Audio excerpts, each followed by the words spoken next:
Silence is Golden. By F. E. Willenbecker. Narrated by Revoicer. 1. If you want your husband dead so badly, then smother him while he sleeps. Arnold pulled his pants up and tucked his shirt in, while Rebecca watched from her bed. I'm his wife, she answered, and the first person they'll suspect. Arnold had to admit she had a point. Rebecca rolled onto her back and continued. It's a good thing you're beautiful. Arnold pretended the dig didn't sting. If she didn't pay twice as handsomely as the rest of his trumpets, Arnold would have cut her loose for a month or so. Still, he might cut their next few meetings short. The old man has one foot in the grave as it is. Why risk it? I'm tired of sharing you with every woman in town.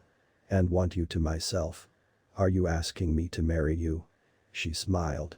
It was the smile that a fox usually reserved for a rabbit. Do you have a better option?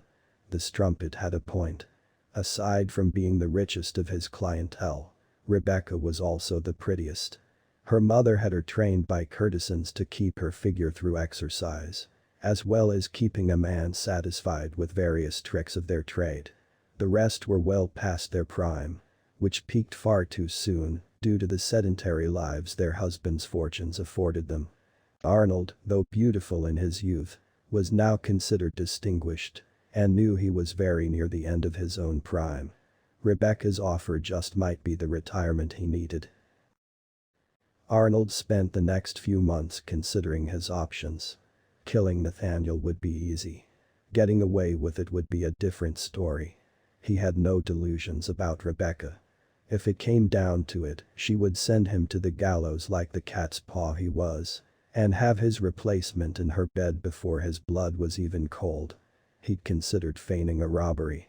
Stealing something valuable from Nathaniel's bedroom before cutting his throat on the way out, then burying the prize with a murder weapon would look like the killer got away with whatever they were after.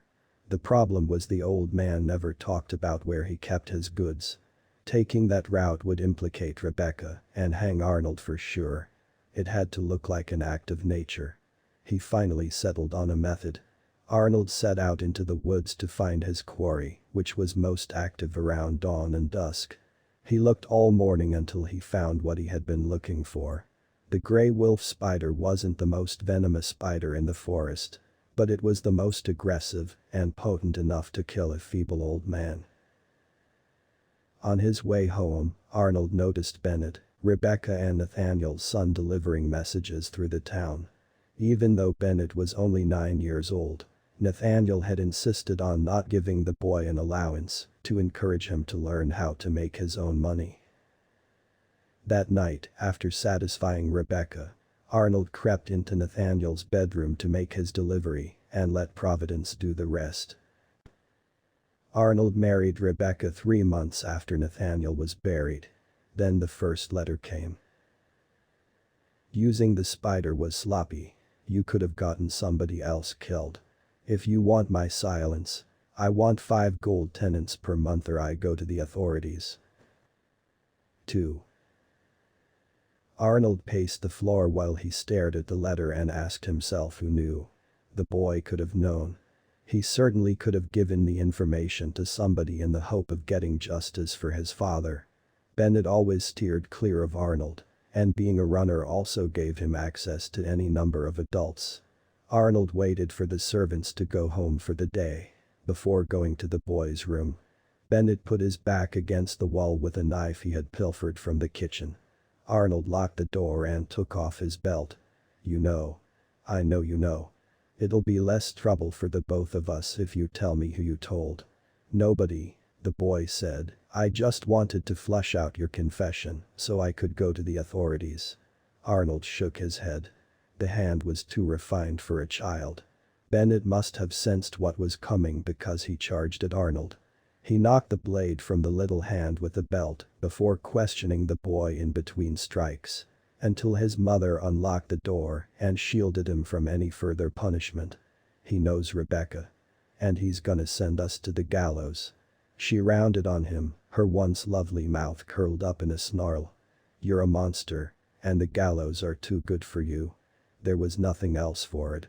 Arnold fell upon his wife, wrapped his hands around her throat, and waited for the light to leave her eyes before doing the same to her son. When the deed was done, Arnold sat on the bed and considered his situation. There was no way to explain this. His fate was sealed at the first sight of the bodies, and there was no way to explain a disappearance so soon after Nathaniel's death. His thoughts went back to his grandfather, who lost everything gambling, and shuffled off the mortal coil shortly thereafter. The old man told him, "When you have nothing to lose and everything to gain, you can wager the world against a pebble and lose nothing if fate sides against you." His life was already forfeit, and he had a fortune to gain. It was time to roll the dice. Arnold deposited some gold into a sack and fled on horseback to the physician's home. He banged on the front door until a gray-haired man with a bushy mustache answered in a gray nightshirt. "What do you want at this hour?" Arnold grabbed the man by his shirt. "My wife and stepson have a fever. Please come quickly." The physician grabbed his bag, slipped on his shoes, and climbed onto Arnold's steed behind him. When the physician saw Arnold's handiwork, he went to throw a punch which Arnold avoided with ease. "You brought me here to cover up a murder." Arnold pulled the sack of gold from his inside pocket. "There are 50 tenets of gold in here. I want you to ask yourself 2 questions. The first question is, what good can I do for the dead?" He jingled the sack. "The second question is, what good can this scoundrel do for me?" The physician went for the bag, but Arnold snatched it away. "After they're on the pyre. No telling how fast a fever like this might spread. Damn you." Arnold gave a bitter chuckle. "I crossed that bridge months ago." 3. Arnold read the new letter. "You're fortunate that I prefer gold over justice, or I would kill you myself at my first opportunity. I will see you behind the Randy Lady tomorrow night when the moon has reached its zenith. You need not fear the testimony of your collaborator. He has been thoroughly cowed. Approach him for anything, and I will make you beg for the gallows. If you continue to pay my price, you will enjoy your ill-gotten gains for the rest of your days." The Randy Lady was the house of pleasure where Rebecca had received her education. 5 gold tenets was the average price for one of their courtesans, and they were careful to earn every bit of it. Arnold had paid for both whores and courtesans in his youth, and learned the difference between 5 silver and 5 gold. His blackmailer was likely a whoremonger who wanted a good time at his expense. Arnold had paid enough for silence and would pay no more. He'd considered how best to kill the blackmailer.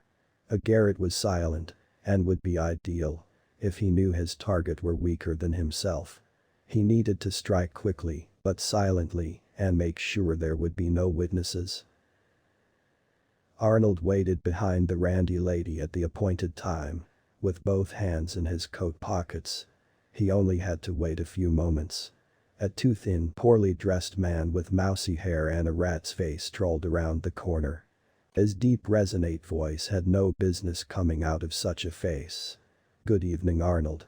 Arnold pulled a sack with the 5 coins from his right pocket and tossed it to the man. While he examined the coins, Arnold drew a knife from his left sleeve and skewered the man where his ribs divided, and once more through the heart. The poor fool died without a whimper. With everybody who knew about his misdeeds dead or cowed, Arnold felt like a new man. He spent his next few days poring over his books to see how much he really owned. It appeared the old man didn't trust his wife and son to run what he had built, so he hired managers to take over the running of his empire and made sure his heirs received a fifth of the profits. This meant Arnold would never have to bet another woman he wasn't attracted to and had access to all the women he did want.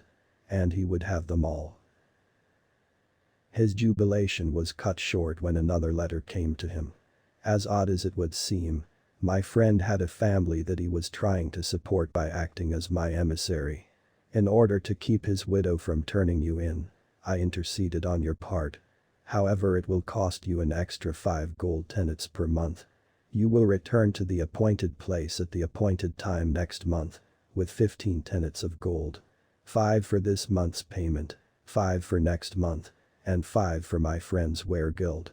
Do not cross me again. 4. Arnold resigned himself to the blackmail and felt as if he had his neck in a noose wherever he went. But the blackmailer remained true to their word and kept Arnold's secret.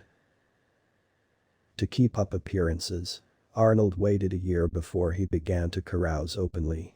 As 3 deaths in under a year, that left him the sole heir to a fortune he had no blood right to, was suspicious indeed. But over the following year, Arnold enjoyed lavish parties and monthly visits to the randy lady. The faces of his slain faded from his memory in a sea of wine and women, until a letter came. Congratulations. You are very likely the most successful rake in history. I am contacting you to say that you've nearly paid your debt in full, and I shall come to your home tonight at the appointed time to collect my final payment in person. Please wear your finest clothes and have your finest bottle of wine at the ready when I arrive, for when the sun rises, all of your problems will be at an end. Arnold waited in his parlor at the appointed time. Finally, he would know the identity of his blackmailer. One thing nagged at the back of his mind. Why end the payments? A knock came at the front door. But it was merely a messenger. The letter read, "The room where it all started."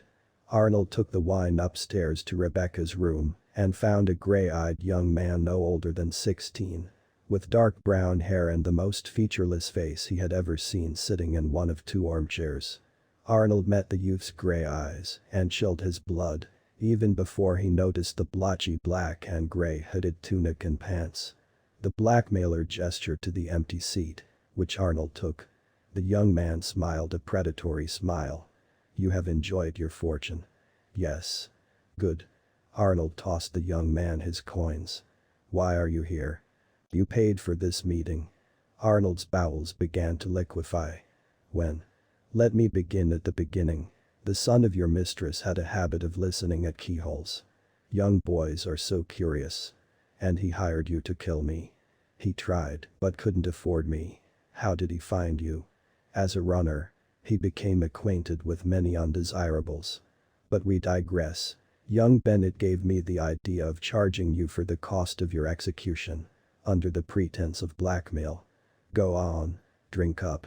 The wine so sweet before, now tasted like vinegar. "Then why this meeting? Why not just kill me and be done with it?" Those cold gray eyes became somber. "Bennett was under the impression you would kill him as well.